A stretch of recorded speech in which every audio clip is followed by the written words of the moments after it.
Praise the lord. ఈ దిన దేవుని వాగ్దానము. నేను దేవుని యందు నమ్మిక ఉంచి ఉన్నాను, నేను భయపడను. నరులు నన్నేమి చేయగలరు? కీర్తనల గ్రంథము 56వ కీర్తన 11వ వచనము. నేడు ప్రజలు సాతానుకు భయపడుచున్నారు, పరులకు భయపడుచున్నారు, తెగుళ్లకు భయపడుచున్నారు, మరణమునకు భయపడుచున్నారు. అయితే మనము దేవుని యందు నమ్మిక కలిగి ఉన్నాడలా అన్నిటికీ భయపడనవసరత ఉండదు. మొట్టమొదట పాపము ఏదెను తోటలో ప్రవేశించెను. మానవుడు పాపము చేసినప్పుడు భయము వానిని ఆవరించెను.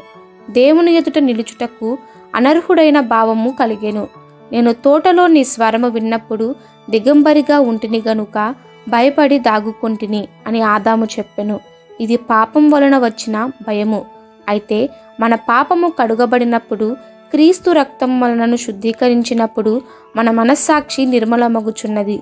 ప్రభు ఎడల అపరిమితమైన ప్రేమ కలుగుతుంది.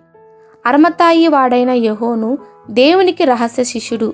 కేవలము యూదులకు భయపడవలసినందున రాత్రివేళ ఆయన యొద్దకు వచ్చుచుండెను. అతను మనుషులకు భయపడు భయము కలిగి ఉన్నాడు. అయితే క్రీస్తు సిలువ వేయబడినప్పుడు ఆ భయము పూర్తిగా పోయింది. కనుక తెగించి పిలాతు యొద్దకు వెళ్ళి యేసుక్రీస్తు శరీరము తెచ్చి ధైర్యముగా పాతిపెట్టెను. కల్వరి సిలువ ఆయన భయమును తీసివేసెను. కాబట్టి మనము లోకానుసారమైన భయమును యేసునామంలో గద్దించాలి. పరిపూర్ణమైన ప్రేమ భయమును వెళ్ళగొట్టును. ఎటువంటి భయ తలంపులు మీలో వచ్చినప్పుడు యేసు రక్తము జయము అని పదే పదే చెప్పండి.